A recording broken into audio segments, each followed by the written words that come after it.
Assalamualaikum warahmatullahi wabarakatuh. Perkenalkan, nama saya Deirmiani, kelas FM 18C dengan NIM 1057211211118.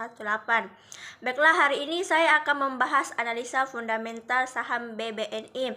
Pertama-tama kita masuk kepada basis modal dari saham BBNI ini. Yang pertama itu kegiatan usahanya bergerak di bidang usaha perbankan. Sumber income-nya memberikan kredit atau interest income. Segmen usaha atau marketnya di Indonesia.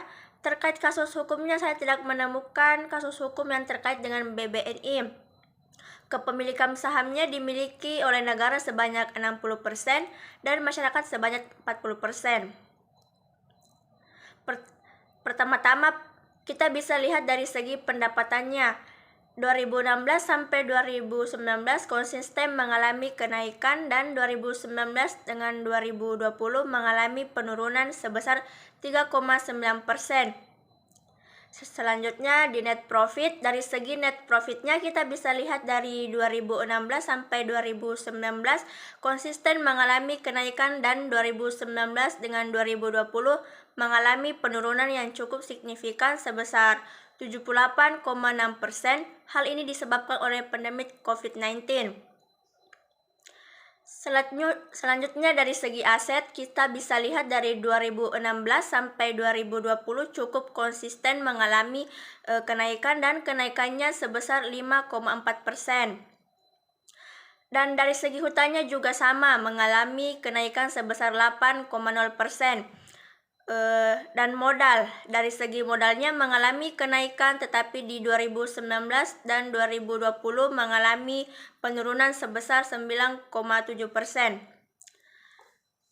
Dan ketika kita di sektor perbankan, ada rasio-rasio perbankan yang perlu kita perhatikan, yaitu NPL, CAR, LDR. Jadi untuk NPL-nya untuk di 2020 0,95% dan di 2020 NPL gross-nya 4,25%.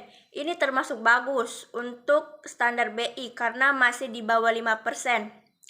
Terus CAR-nya di 16,78%, masih bagus dari rekomendasi Bank BI, yaitu di atas 9%. Terus LDR-nya di 87,28%, ini juga bagus karena di masa-masa pandemi kalau kita terlalu memberikan kredit juga berisiko untuk jadi NPL. Di masa pandemi sekarang perbankan harus selektif memilih nasabah yang ingin mengajukan kredit. Dan ini adalah laporan keuangan semuanya dari 2016 sampai 2020. Di sini saya hanya akan membahas rasio keuangannya. Yang pertama yaitu NPM atau Net Profit Margin di 2020 hanya sebesar 5,87%, tetapi dilihat dari histori rata-rata di atas 25%. Dan dari segi EPS-nya hanya 179 dan membuat PR-nya 39 kali. Jadi walaupun harganya turun, tetapi penurunan EPS-nya signifikan yang membuat PR-nya mengalami kenaikan. Dan dari segi BF-nya sekarang 6115, dan kalau kita bandingkan sekarang dengan 5950, maka kita bisa menggunakan PBF-nya masih di 0,97 kali, untuk VBF-nya masih di bawah 1. Jadi kalau kita pelajari historisnya rata-rata PBF-nya di atas 1. Jadi untuk di 2020 ini harga saham BNI masih bisa dikatakan intervalue. Dilihat dari segi DR-nya 6,89 kali, dan kalau dari segi ROE-nya di 2,92%, dan ini juga mengalami penurunan signifikan, di mana rata-rata historinya untuk ROE di atas 10% dan untuk ROA-nya 0,37%.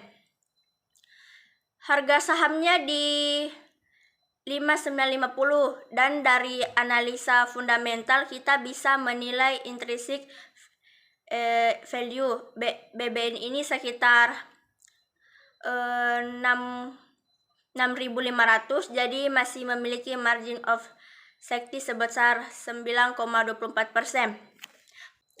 Baiklah, itulah tadi penjelasan saya mengenai analisa fundamental saham BBNI. Apabila terdapat kesalahan atau kekurangan, mohon dimaafkan. Akhir kata dari saya, Assalamualaikum warahmatullahi wabarakatuh.